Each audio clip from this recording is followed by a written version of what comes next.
আহনাফ শীতল কণ্ঠে কথাটা বলে। তাই অরুণিকা বুঝলো না এটা তার উপর বিরক্তি হয়ে বলেছে নাকি খুশি হয়ে বলেছে। সে ভাবলো হয়তো কোনো জ্ঞান দিয়েছে, তাই সে গায়ে মাখলো না। সে লাফিয়ে লাফিয়ে বারান্দায় এসে দাঁড়ালো। গলির সামনে কয়েকটা বাচ্চা খেলছে। অরুণিকা গ্রিলের ফাঁকে পা দিয়ে ধীরে ধীরে উপরে উঠে তাদের খেলা দেখার চেষ্টা করছে। তাদের মধ্যে একজন অরুণিকার দিকে এগিয়ে এসে বলে। এই বাবু, তোমার নাম কি? অরুণিকা হেসে বলে। অরুণিকা, আমিও খেলবো, আমাকে ওইটা দাও। বাচ্চাটার হাতে একটা লাটিম ছিল। অরুণিকা সেটা নেওয়ার জন্যই হাতটা গ্রিলের বাইরে বের করে দেয়। তখনই ইভান দু বালতি পানি নিয়ে ধপ করে গ্রিলের দরজার সামনে রাখতে অরুণিকা ভয়ে গ্রিল থেকে নেমে পড়ল আর দৌড়ে ভেতরে ঢুকে গেল। অরুণিকাকে দৌড়ে যেতে দেখে ইভান ভ্যাবাচাকা খেয়ে গেল। বিড়বিড় করে বলল, আমি কি ওকে বকলাম নাকি? অদ্ভুত। আজ প্রথম তাহমিদ রুটি বানিয়েছে। দেশে রহমত চাচা দোকান থেকে সকালে নাস্তা কিনে এনেছিলেন। এখানে আসার পর সে ভাবল, যেহেতু তার রান্না বান্না করতে ভালোই লাগে, তাহলে ছোটখাটো এসবের মাধ্যমেই শুরু করা যাক। দোকান থেকে রান্না করা মুগ ডাল কিনে এনেছে তুর্য। তা দিয়ে তাদের সকালের নাস্তা শেষ।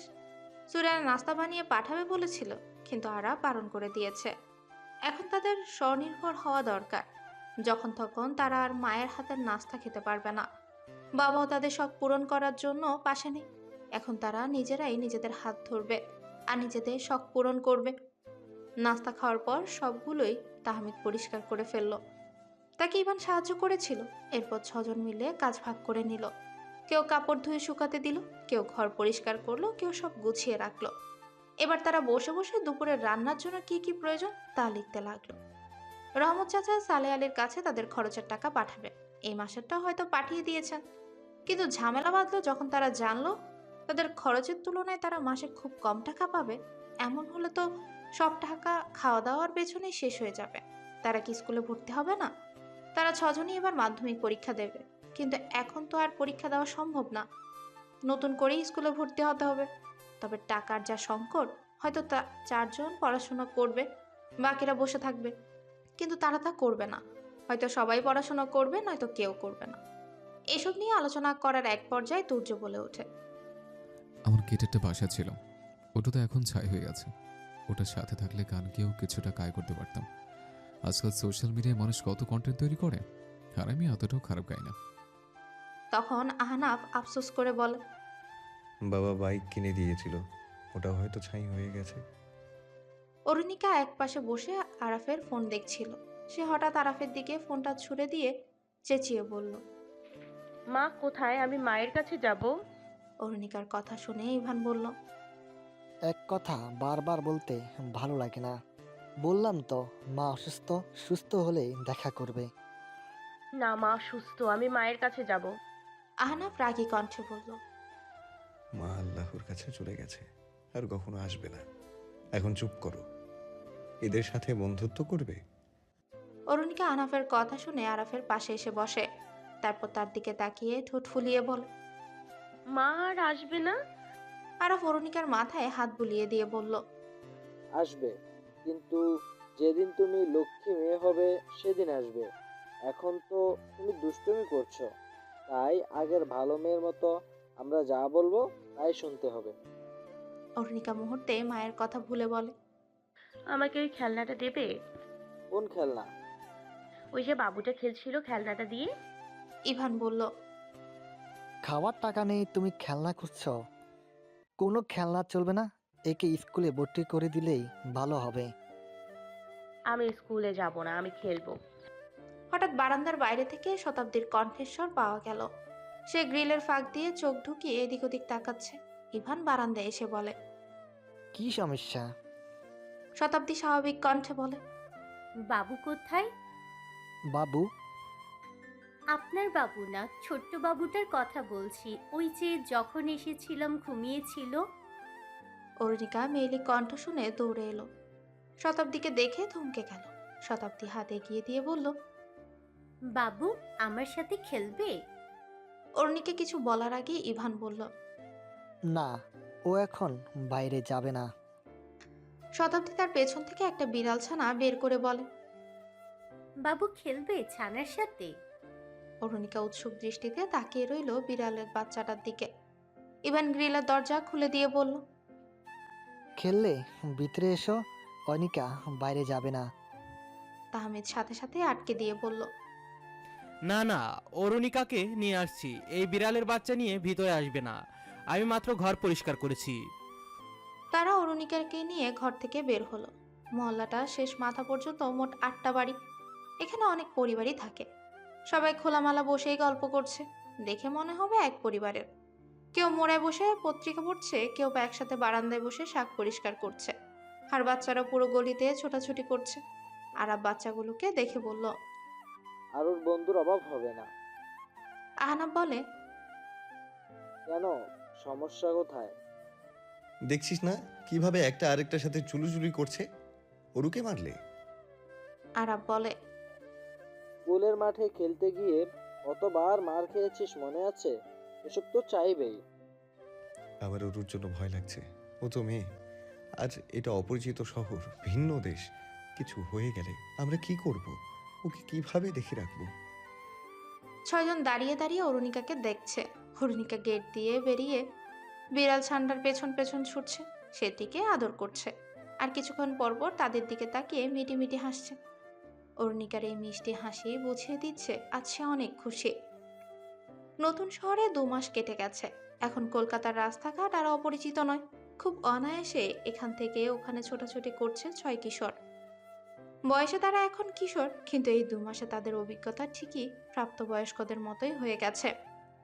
ঘুম ভাঙতে যার বেলা 12টা বাজত, সেই আহনাফ এখন ঘুম থেকে উঠে মহল্লার সামনে খালি বালতি হাতে দাঁড়িয়ে থাকে। আহনাফ প্রচুর ভ্রমণ প্রিয় স্বভাবের ছিল, আর তার দুর্বলতা তার প্রিয় সেই বাইকটি, যেটা এখন পুরো ছাই হয়ে গেছে। সে খুব তাড়াতাড়ি বাইক চালানো শিখে ফেলেছিল, কারণ তার স্বপ্ন ছিল অল্প বয়সে বাইকে চড়ে নিজ দেশ ভ্রমণ করবে, তারপর একদিন বাইরের দেশে ঘুরবে। কিন্তু এখন তার সেই স্বপ্নে ধুলো জমে গেছে। এখন তার বাইক কেনার সামর্থ্য নেই। বাইক নিয়ে দেশ ঘুরতে গেলে ভবিষ্যৎ অন্ধকার হয়ে যাবে। যদিও তার আগে কোনো ভবিষ্যৎ চিন্তা ছিল না, বাবার অর্থ সম্পদে সে বাকি জীবন পার করতে পারবে সেই আশাই ছিল। কিন্তু এখন পড়াশোনা করে নিজেকে শক্ত করে তার পরিবার হত্যার প্রতিশোধ নেওয়াই তার মূল উদ্দেশ্য। আহনাফ স্বভাবে প্রচুর বেপরোয়া।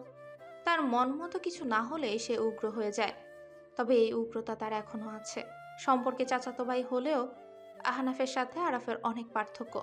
সে খুবই শান্ত আর প্রচণ্ড ধৈর্যশীল। সে বয়সের তুলনায় অনেক বুদ্ধিদীপ্ত, আর সে তার বন্ধুদের প্রাণ। একমাত্র আরাফি এমন পরিস্থিতিতে সব হারিয়েও এখনো শক্ত। সে বাকিদের মতো ভেঙে পড়েনি। খারাপ লাগা, নিঃস্ব হওয়ার অনুভূতি, হতাশা, ক্লান্তি সবটাই সে নিজের মধ্যেই হজম করে ফেলেছে। 4 বছরের ছোট্ট অরুণিকা এখন আর ঘন ঘন বাবার কথা বলে না, মাকেও খুঁজে না। সেই জায়গাটা আরাফের হয়ে গেছে। আরাফকে না দেখলেই ছোট্ট অরুণিকার অস্থিরতা বেড়ে যায়। সে সব আবদার আরাফের জন্যই জমিয়ে রাখে। তাদের বয়সের ব্যবধান মাত্র 11 বছরের, অথচ আরাফ এখন অরুণিকার প্রধান অভিভাবক। নারী ঘরের লক্ষ্মী হয়, সংসার সামলানোর মতো জটিল দায়িত্ব তারাই নিয়ে থাকে। তবে তাদের ব্যাচেলর সংসারের সেই দায়িত্বটা তাহমিদের হাতে। ঘর পরিষ্কার, রান্না বান্না এই দুটো কাজ সে একাই করে থাকে। তার হাতের জিলেপি আর নারকেলের নাড়ু এখন পুরো মহল্লার মুখে। বাচ্চার দল বিকেল হলেই তাদের বারান্দার গ্রিল ধরে দাঁড়িয়ে থাকে। আর তাহমিদ আজ বিকেলে কি বানাচ্ছে তা দেখার অপেক্ষায় আছে। সালেহ আলী তার এই কাজের প্রশংসা করেই খাবার বিক্রির পরামর্শ দিয়েছেন, কিন্তু দোকান খোলার মতো সামর্থ্য তার নেই। আর ব্যবসা শুরু করলে তার পড়াশোনা হবে না। অন্যদিকে মহল্লার কেউ প্রতিদিন টাকা দিয়ে তার কাছ থেকে নারকেলের নাড়ু আর জিলাপিও কিনবে না। এখন হয়তো খেতে আসে, টাকা খুঁজলে বাসায় আসা বন্ধ করে দিবে। তার বিক্রি করতে হবে ভিন্ন ভিন্ন শহরে গিয়ে, যার বিন্দুমাত্র অভিজ্ঞতাও তার মধ্যে নেই।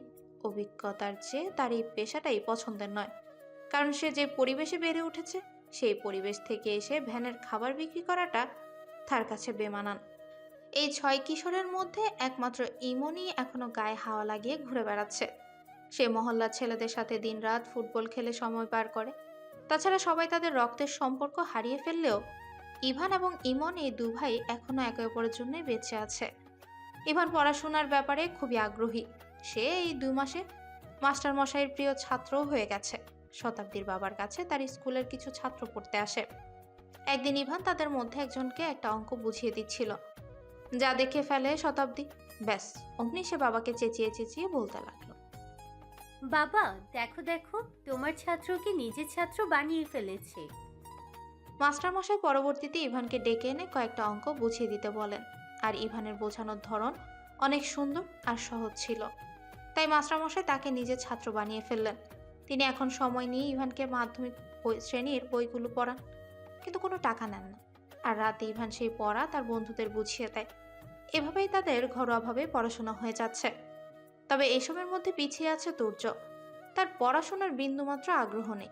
সাপ্তাহিক বাজারগুলো সেই করে আনে, মাঝে মাঝে তাহমিদকে সাহায্যও করে, আর মহল্লার সামনে দাঁড়িয়ে সময় পার করে।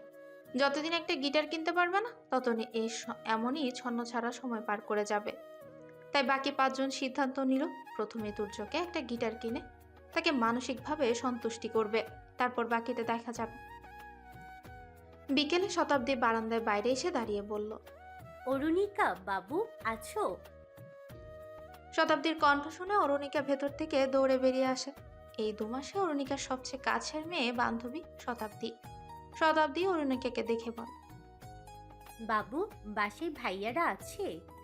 হ্যাঁ, কি করছে? ঢিসুম ঢিসুম করছে। শতাব্দী কপাল কুঁচকে বলল, কার সাথে ঢিসুম ঢিসুম করছে? জানি না, ফোনে ঢিসুম ঢিসুম করছে, আমাকে দেখতেও দিচ্ছে না।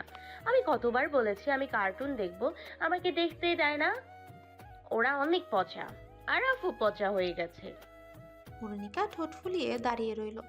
শতাব্দী বলল, পচা ভাইয়াদের বলো ঢিসুম ঢিসুম বাদ দিয়ে বই খাতা নিয়ে বসতে।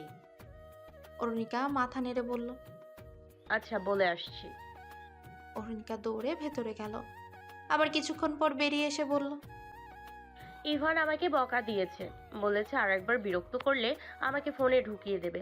তুমি জানো ফোনে সব ভূত, ওরা ভূতের সাথে ঢিসুম ঢিসুম করছে। আমাকে ওখানে পাঠিয়ে দিলে তো ভূত খেয়ে ফেলবে। আচ্ছা তুমি আমাকে দরজাটা খুলে দাও, চাবিটা দাও, আমি নিজেই খুলে ঢুকছি। অরুণিকা ভেতরে এসে আরাফকে বলল। চাবি দাও, দরজা খুলে দেব।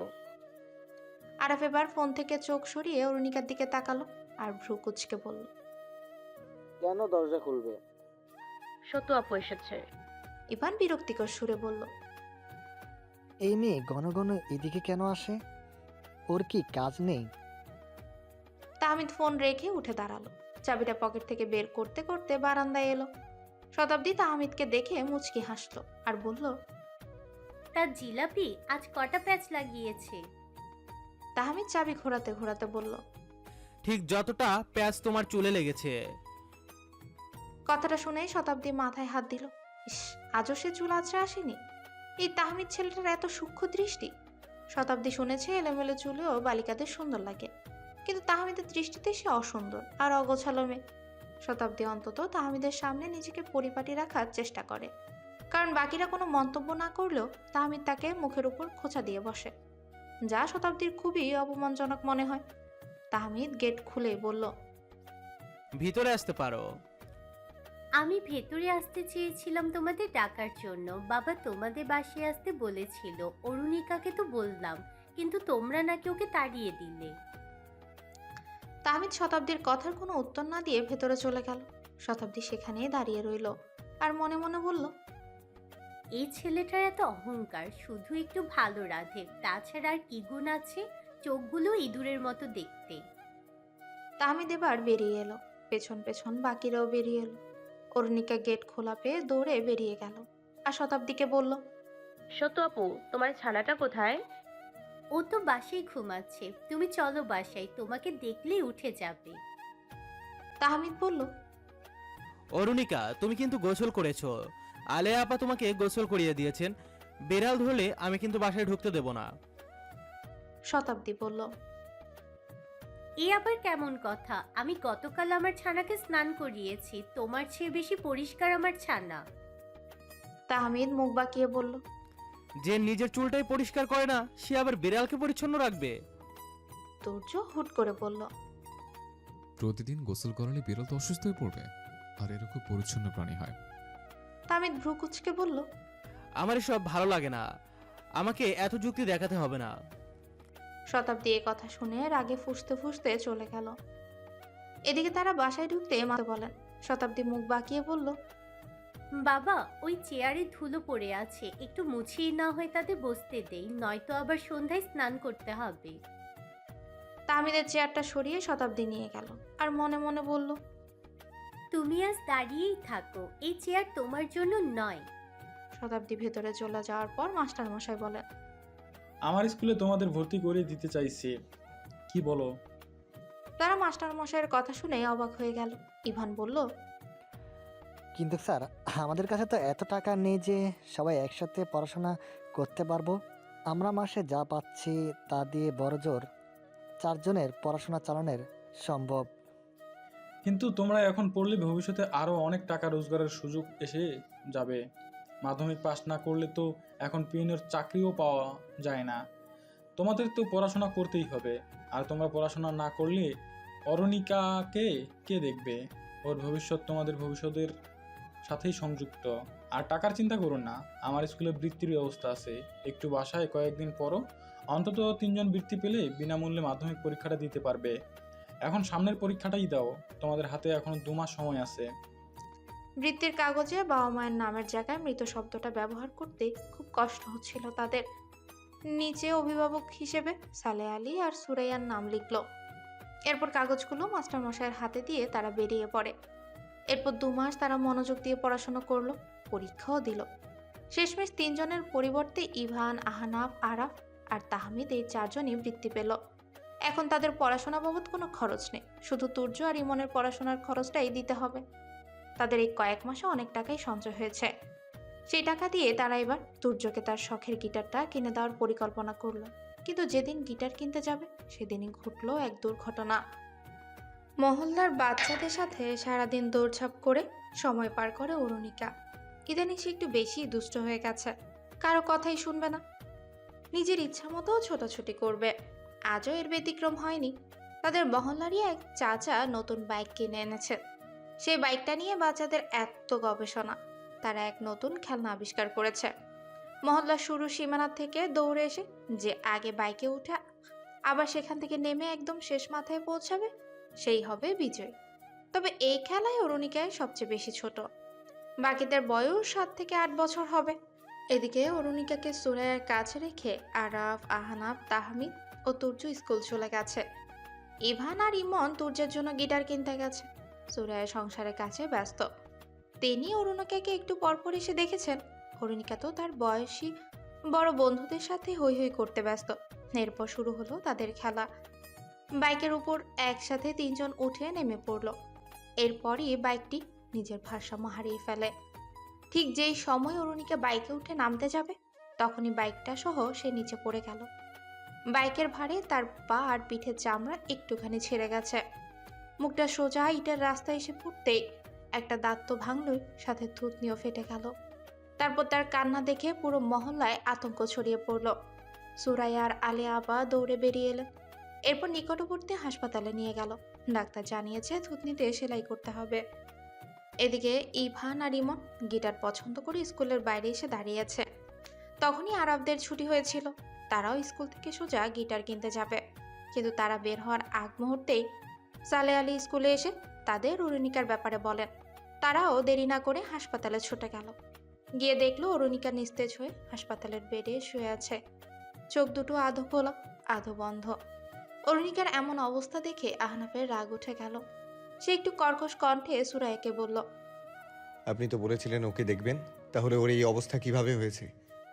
সালে আলী আহনাফকে সান্ত্বনা দেওয়ার সুরে বলে। সুরাইয়া কাঁদো কাঁদো কণ্ঠে বলে, আবুনকে কি আমি একটুখানি ভালোবাসি নাকি? অনেক ভালোবাসি। আমি তো জানতাম না যে অমন এক ঘটনা ঘটে যাবে। এই তো একটু আগেই তো দেখে গেলাম, কি সুন্দর খেলছিল তখন, বেশ চোখের পলক পড়তে এই দুর্ঘটনাটা ঘটে গেল। আমাকে ক্ষমা করো বাবা, আমি অনেক খারাপ কাজ করেছি। আমার তো ওকে বাইরে বের হতে দেওয়ার উচিত ছিল না। এবার আলে আপা বলেন, ওকে কি করে চোখে চোখে রাখবো বলো দেখি? কি দুষ্টু হয়েছে, 1 মিনিট তো শান্ত হয়ে বসেই থাকে না, সারা দিন ছুটোছুটি করবে। সকালেও খাওয়ার সময় কত তালবাহানা করেছিল, এরপর একটুখানি রুটি খেয়ে আবার হুমড়ি খেয়ে বেরিয়ে পড়েছে। সালেহ আলী বলেন, আরাফ অরুণিকার হাত ধরে বসে আছে। তার চোখ দুটো ছলছল করছে। ইমনও অরুণিকার পাশেই বসে আছে। কিছুক্ষণ আগেই ডাক্তার